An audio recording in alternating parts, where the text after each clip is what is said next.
ಜಾಣಾಮೆ ಪ್ರಶ್ನೋತ್ತರಗಳು. ಕೃತಿಕಾರರ ಪರಿಚಯ. ಕವಿ ಭಾಸ್ಕರ ನೆಲ್ಯಾಡಿ. ಜನನ 1974. ಸ್ಥಳ ದಕ್ಷಿಣ ಕನ್ನಡ ಜಿಲ್ಲೆ ಪುತ್ತೂರು ತಾಲೂಕು ನೆಲ್ಯಾಡಿ. ಪ್ರಶಸ್ತಿ ಮಕ್ಕಳ ಕ್ರಿಯಾಶೀಲ ಚಿತ್ರಕಲೆಗಾಗಿ 2006ರಲ್ಲಿ ಪುತ್ತೂರು ತಾಲೂಕು ಮಕ್ಕಳ ಸಾಹಿತ್ಯ ಸಮ್ಮೇಳನದಲ್ಲಿ ಪ್ರಶಸ್ತಿ ದೊರಕಿದೆ. ಆಕರ ಗ್ರಂಥ. ಜಾಣಾಮೆ ಕವನವನ್ನು ಅವರ ಚಿಣ್ಣರ ಕಣ್ಣು ಅಪ್ರಕಟಿತ ಕವನ ಸಂಗ್ರಹದಿಂದ ಆರಿಸಲಾಗಿದೆ. ಪ್ರಶ್ನೆಗಳು. 1 ವಾಕ್ಯ. ಕೊಳದಲ್ಲಿನ ಆಮೆಗೆ ಯಾವ ಆಸೆ ಮೂಡಿತೋ? ಕೊಳದಲ್ಲಿನ ಆಮೆಗೆ ಹಕ್ಕಿಯಂತೆ ಬಾನಿನಲ್ಲಿ ಹಾರಬೇಕೆಂಬ ಆಸೆ ಮೂಡಿತೋ? ಆಮೆ ಹಂಸಗಳ ಸಂಘವನ್ನು ಏಕೆ ಬೆಳೆಸಿತೋ? ಆಮೆ ಹಂಸಗಳ ಸಂಘವನ್ನು ಹಕ್ಕಿಯಂತೆ ಬಾನಿನಲ್ಲಿ ಹಾರಬೇಕೆಂದು ಬೆಳೆಸಿತೋ? ಬಾನಿನಲ್ಲಿ ಸಾಗಿದ ಆಮೆಗೆ ಏಕೆ ಸಿಟ್ಟು ಬಂತೋ?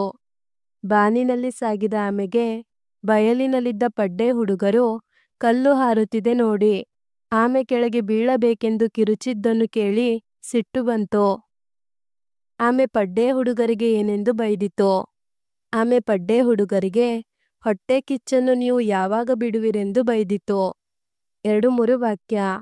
ಹಂಸಗಳು ಆಮೆಯನ್ನು ಬಾನಲ್ಲಿ ಒಯ್ಯಲು ಮಾಡಿದ ಉಪಾಯವೇನೋ? ಹಂಸಗಳು ಉದ್ದವಾದ ಕೋಲನ್ನು ತಂದು ಆಮೆಗೆ ಮಧ್ಯದಲ್ಲಿ ಕಚ್ಚಿ ಹಿಡಿದುಕೊಳ್ಳಲು ಹೇಳಿದವು. 2 ಹಂಸಗಳು ಒಂದೊಂದು ತುದಿಯನ್ನು ಕೊಕ್ಕಿನಿಂದ ಕಚ್ಚಿಕೊಂಡು ಹಾರಲು ತೊಡಗಿದವು. ಹೀಗೆ ಹಂಸಗಳು ಆಮೆಯನ್ನು ಬಾನಿನಲ್ಲಿ ಒಯ್ದವು. ಬಾನಿನಲ್ಲಿ ಸಾಗಿದ ಆಮೆಗೆ ಯಾವ ಅನುಭವಗಳಾದವು? ಬಾನಿನಲ್ಲಿ ಸಾಗಿದ ಆಮೆಗೆ ಮನದಲ್ಲಿ ಹರುಷ ಮೂಡಿತೋ? ತಂಪಾದ ಗಾಳಿ ಮೋಡ ಕಂಡು ಹರುಷಗೊಂಡಿತೋ? ಸನಿಹದಿಂದ ಸೂರ್ಯನನ್ನು ನೋಡಿದ ಅನುಭವಗಳಾದವು. ಆಮೆಯು ಪಡ್ಡೆ ಹುಡುಗರನ್ನು ಹೇಗೆ ಬೆಪ್ಪು ಮಾಡಿತೋ?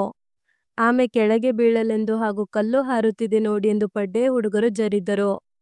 ಆಗ ಆಮೆ ಕೋಲನ್ನು ಕೈಯಲ್ಲಿ ಹಿಡಿದುಕೊಂಡು ಹೊಟ್ಟೆ ಕಿಚ್ಚನ್ನು ಎಂದು ಬಿಡುವಿರೆಂದು ಬಯ್ಯತೊಡಗಿತೋ? ಮತ್ತೆ ಕೋಲನ್ನು ಬಾಯಲ್ಲಿ ಹಿಡಿದುಕೊಂಡು ಟಾಟಾ ಮಾಡಿ ಪಡ್ಡೆ ಹುಡುಗರನ್ನು ಬೆಪ್ಪು ಮಾಡಿತೋ? ಬಿಟ್ಟ ಸ್ಥಳ. ಆಮೆಯು ಹಂಸಗಳ ಸಂಘ ಬೆಳೆಸಿತೋ? ಬಾನಿನಲ್ಲಿ ಸಾಗಿದ ಆಮೆಯು ಸನಿಹದಿಂದ ಸೂರ್ಯನನ್ನು ಕಂಡೆನೆಂದಿತೋ? ಪಡ್ಡೆ ಹುಡುಗರು ಆಮೆ ಕೆಳಗೆ ಬೀಳಬೇಕು ಎಂದುಕೊಂಡರೋ? ಆಮೆಯು ಪಡ್ಡೆ ಹುಡುಗರಿಗೆ ನೀವು ಹೊಟ್ಟೆ ಕಿಚ್ಚನು ಎಂದು ಬಿಡುವಿರಿ ಎಂದಿತೋ? ಭಾಷಾಭ್ಯಾಸ. ಬಿಡಿಸಿ ಬರೆಯಿರಿ. ಬಾನಲೊಮ್ಮೆ. ಬಾನಲಿ ಪ್ಲಸ್ ಒಮ್ಮೆ, ಬಾನಲೊಮ್ಮೆ. ಆಮೆಗೊಂದು. ಆಮೆಗೆ ಪ್ಲಸ್ ಒಂದು, ಆಮೆಗೊಂದು. ಬಯಕೆಯನ್ನು. ಬಯಕೆ ಪ್ಲಸ್ ಅನ್ನು, ಬಯಕೆಯನ್ನು. ಹಂಸವೆರಡು. ಹಂಸ ಪ್ಲಸ್ ಎರಡು, ಹಂಸವೆರಡು.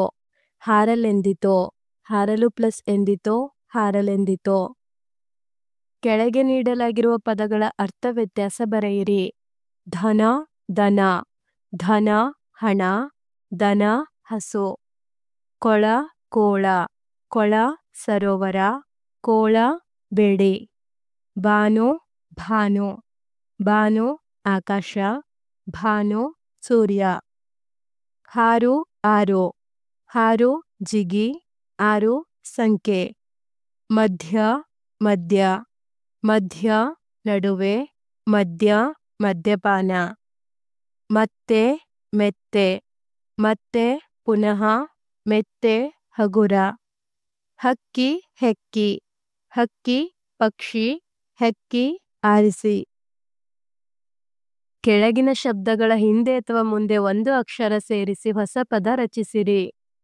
ಪ್ರಸಂಗ. ವಿಹಾರ. ದಮನ. ಕೊಳಲು. ಜಾಣಾಮೆ ಪದ್ಯದಲ್ಲಿನ ಪ್ರಾಸಪದಗಳನ್ನು ಪಟ್ಟಿ ಮಾಡಿರಿ. ಮೂಡಿತು, ಬೆಳೆಸಿತು. ಬಂದವು, ತಂದವು. ಹಾರತೊಡಗಿತು, ಸಾಗತೊಡಗಿತು. ಕಂಡರು, ಕೊಂಡರು. ಬೆಪ್ಪಾದರು, ತೆಪ್ಪಗಾದರು. ಎಂದಿತು, ಅಂದಿತು. ಧನ್ಯವಾದಗಳು. ಈ ವಿಡಿಯೋನ ಒಂದೆರಡು ಬಾರಿ ನೋಡಿ ಹಾಗೂ ಪರೀಕ್ಷೆಗಳಲ್ಲಿ ಅತಿ ಹೆಚ್ಚಿನ ಅಂಕಗಳನ್ನು ಗಳಿಸಿರಿ.